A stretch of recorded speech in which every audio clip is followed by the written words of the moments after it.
Called चमचे ये कहा जाता था, एटलीस्ट यहाँ पे बोलने की आपको फ्रीडम तो है। जब सब गलत कह रहे हैं तो भाई आप हमारे प्रधानमंत्री हो तो आप भी मान जाओ ना।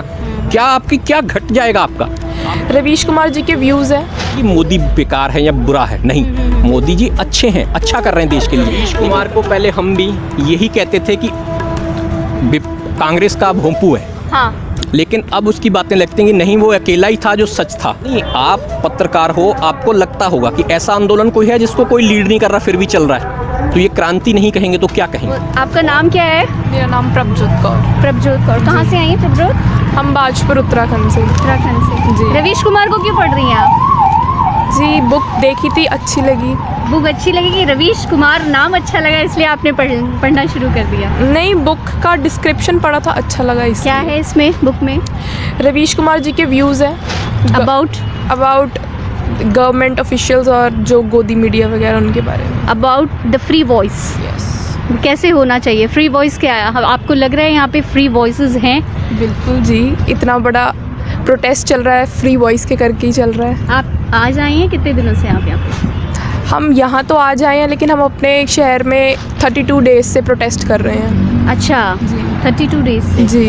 आपके पेरेंट्स भी हैं साथ में? जी, मेरे फादर हैं। अच्छा, फादर भी हैं साथ जी, में। मम्मा भी आए हुए हैं। सब लोग आए हुए हैं। जी, ये सिस्टर है, ये ब्रदर है। अच्छा, सब पूरा परिवार आया हुआ है आपका सपोर्ट। आप किस तरह से देखते हैं, क्योंकि आप अभी हम ये कहें कि you are the budding star, एक फ्लावर हम कह सकते हैं, तो आप इसको कैसे, इस आंदोलन को कैसे देख पा रही हैं आप? फर्स्ट ऑफ ऑल तो ये मंच ही मिला है कि आप एटलीस्ट गवर्नमेंट के अगेंस्ट कुछ बोल तो पा रहे हैं। ये तो अभी तक कोई कुछ गवर्नमेंट के अगेंस्ट बोलता था तो उसे चुप करा दिया जाता था कि हमें भी कह रहे हैं, लेकिन यहाँ मान नहीं रहे हैं कि आप मिसगाइडेड हैं, मिसलेड हैं, आपको कुछ नहीं पता है, आपको आप ऑपोजिशंस के वो हैं, चमचे हैं, सो कॉल्ड चमचे ये कहा जाता था, एटलीस्ट यहाँ पे बोलने की आपको फ्रीडम तो है। अच्छा, यहाँ पे आके आपकी आवाज़ को बुलंद हो जाती है। जी, एक मंच मिला है जिसको आप महसूस कर रहे थे कि नहीं मिल पा रहा है, नहीं मिल पा रहा था। सालों से आपको लग रहा है कि वो चीज़ नहीं हो पा रही। जी, ऑफ कोर्स 2014 के बाद।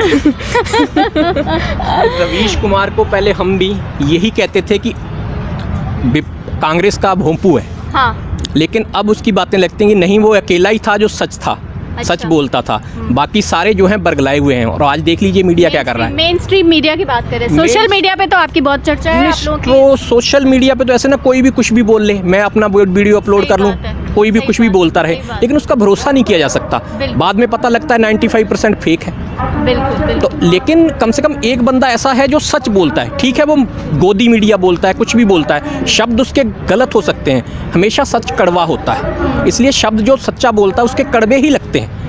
अर्नब के बारे में क्या ख्याल है आपका? अर्नब को मैं सुनता ही नहीं, ना मैंने सुना कभी। हाँ, रवीश कुमार जी को मैंने सुना, पहले मैं भी नहीं सुनता था, लेकिन अब सुनता हूँ तो मुझे लगता है कि वो सच बोलता था और सही बंदा है, और उसको हर तरीके से दबाया गया, और सच को हमेशा, आज नहीं, शुरू से ही दबाया जाता रहा है, और सच हमेशा सच है। और वो बाद में लगता है, जैसे मुझे भी आज लगता है कि नहीं, मैं ये नहीं कह रहा कि मोदी बेकार है या बुरा है, नहीं, मोदी जी अच्छे हैं, अच्छा कर रहे हैं देश के लिए, लेकिन कभी कभी हम अच्छा करते हुए किसी का ज़्यादा अच्छा करने के चक्कर में गलत कर। अच्छा, आप बोल रहे हैं मोदी जी ने बहुत अच्छा किया, बहुत इंटरेस्टिंग बात है।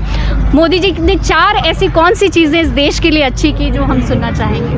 पहली, जो मैं हमेशा कहता हूँ, मुझे गैस सिलेंडर आराम से मिलने लग गया, बिना किसी परेशानी की। नहीं तो आज भी ठीक है, मुझे पूरा सब्सिडी मिलती कि नहीं मिलती वो एक अलग इशू है, लेकिन गैस सिलेंडर मेरे घर के आगे आवाज़ जल दे के मुझे दे के जाता कि गैस ले लीजिए। मैं उत्तराखंड का रहने वाला हूँ, नहीं तो आज तक कभी भी गैस सिलेंडर ऐसे नहीं मिला। हमें 4-4 दिन लाइन में लगना पड़ता था, तब भी नहीं मिलता था। हम 1200 रुपये का ब्लैक में सिलेंडर लेते रहे, जब भी से भी 1200 तक का हमने ख़रीदा है मैक्सिमम। लेकिन पहली बात अच्छा किया। सेकंड थिंग, इलेक्ट्रिसिटी, बिजली का कनेक्शन नहीं मिलता था, वो मिलने लगा। ट्यूबवेल के लिए मैंने कलेक्शन अप्लाई किया, मेरे घर बैठे हुए मैंने अप्लाई कर दिया, घर बैठे मुझे आके फ़ोन आया कि आपका कनेक्शन रेडी है, आपने लगवा लिया है। मैंने कहा नहीं, मैंने अभी नहीं लगवाया है, मुझे आपको ट्रांसफार्मर मिल गया। मैंने कहा किसने दिया? कह रहे ठीक है आप ले जाइए, मैंने लगा लेनी। ऐसा आज तक नहीं हुआ, बिजली के लिए ठीक हुआ।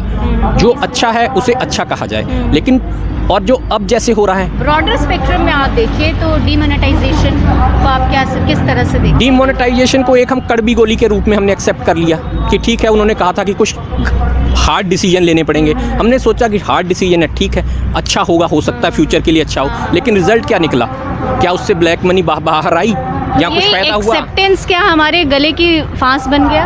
हम जो कहते गए वो करते गए, जो उन्होंने किया उसको हमने साइलेंटली एक्सेप्ट कर लिया। और हाँ, आज ये वही नौबत आ गई है। उसी का वही हो गया ना। वो अब सोचते हैं कि हम पावर में हम जो चाहे कर सकते हैं। पावर करप्ट्स, हाँ। as it is often said। नहीं, वर्ल्ड आप जो भी डिस्क्राइब कर लीजिए, लेकिन ये है कि वो एक जैसे अहंकारी चलता है ना कि मैं जो कर रहा हूँ वो सही हूँ। ये सोच जो है ना, ये गलत है। मेनली हम इसी का अपोज कर रहे हैं कि आप हमेशा सही नहीं हैं, दूसरे की भी सुनिए तो कि भाई आप क्या कह रहे हो। वो सुनना ही नहीं चाहते हैं। देश में घूम के आप हल्ला कर रहे हो जी, फार्मरों के लिए मैं अच्छा कर रहा हूँ। भाई फार्मरों से बात तो कीजिए। आप पहली शर्त रख रहे हो कि हमारे 3 कानून वापस नहीं होंगे, और बात कीजिए। क्यों बात करें भाई? पहले इस पे बात करो। आप हर कानून जो है वो अध्यादेश ला के पास करेंगे। आप पावर में हो, आपके पास पूरी वोट है, आप चर्चा क्यों नहीं कराते संसद में? जो संसद में जहाँ चर्चा होनी चाहिए वहाँ क्यों नहीं हो रही है? पहले आप कानून लाते हो, बाद में चर्चा क्यों? बाद में चर्चा करेंगे, पहले चर्चा कर लीजिए ना। क्या दिक्कत है? यही कानून 4 साल बाद भी तो आ सकते थे, चर्चा करके ले आइए। ऐसी क्या आफत आ गई थी कि इसको अध्यादेश लाके कृषि कानून पास करने पड़े? कोरोना का बहाना लेके आपने शीतकालीन सत्र बंद कर दिया। कितने आदमी मर रहे हैं कोरोना से? बजट सत्र शुरू होने वाला है सर। बजट सत्र वो तो एक मतलब उसमें कोरोना नहीं है। नहीं, मैं अगर कुछ बोलूंगा तो फिर लोग कहते हैं कि आप नहीं, मैं समझ रही हूँ, मैं वो नहीं कहना चाहता। लेकिन बहुत सारी बातें जो हमें अब अपने बुद्धि पे सोचते हैं तो लगता है ये गलत है। किसान इसमें ये नहीं कि कोई ज़बरदस्ती जोड़ रहा है हमें। हम उत्तराखंड में बैठे हैं, आराम से अपनी ज़िंदगी जी रहे हैं। बजट पास हो जाए, ये ना पास हो जाए, मुझे कोई फ़र्क नहीं पड़ेगा, ठीक है। लेकिन हो सकता है कि आने वाली पीढ़ी के लिए ये बहुत खतरनाक हो। मेरे अपने दिमाग के तल पे लगता है कि बहुत खतरनाक है, इसलिए हम विरोध कर रहे हैं। हमें ये नहीं कि मैंने इनका व्यू भी पढ़ा, मैंने अर्थशास्त्रियों के व्यू भी पढ़े और भी बुद्धिजीवियों से बात की। सबका ही ये कहना है कि ये गलत है। जब सब गलत कह रहे हैं तो भाई आप हमारे प्रधानमंत्री हो तो आप भी मान जाओ ना। क्या आपकी क्या घट जाएगा आपका? आपने माफ़ी तो मांगनी है, ठीक है जी, हमसे गलती होगी। गलती किसी से भी हो सकती है भाई, इंसान से ही होती है ना। मान लो गलती, सब वापस चलेंगे, घरों में चलेंगे। 100 बंदे यहाँ मर गए हैं, इनकी आपको फिक्र ही नहीं है। आप इतना अहंकार में हो गए हैं। मैं तो अपने सब, मेरे वहाँ बहुत सारे बीजेपी मेरे मित्र भी हैं, बीजेपी वाले। मैं सबसे कहता हूँ ये आप घाटे में जा रहे हो, आपकी पार्टी घाटे में जा रही है, देख लीजिए ये। उनका भी यही कहना होता है कि भाई जब सत्ता में कोई रहता है तो जब उसका नीचे को सीढ़ी नीचे जानी होती है तो उससे गलतियाँ खुद ब खुद हो जाती हैं। तो ये बातें ये सत्ता में बैठे हुए नहीं समझ पा रहे हैं। हमें नहीं लगता कि अच्छा लगता है। एमएसपी को लेकर जो भी हो रहा है आप ये देख रहे हैं, क्या आपको लग रहा है कि ये क्रांति के तौर पर एक धीरे धीरे हो रहा है कि अभी इसमें कुछ समय बाकी है, जन आंदोलन बनने में अभी समय है? नहीं, आप पत्रकार हो, आपको लगता होगा कि ऐसा आंदोलन कोई है जिसको कोई लीड नहीं कर रहा फिर भी चल रहा है, तो ये क्रांति नहीं कहेंगे तो क्या कहेंगे?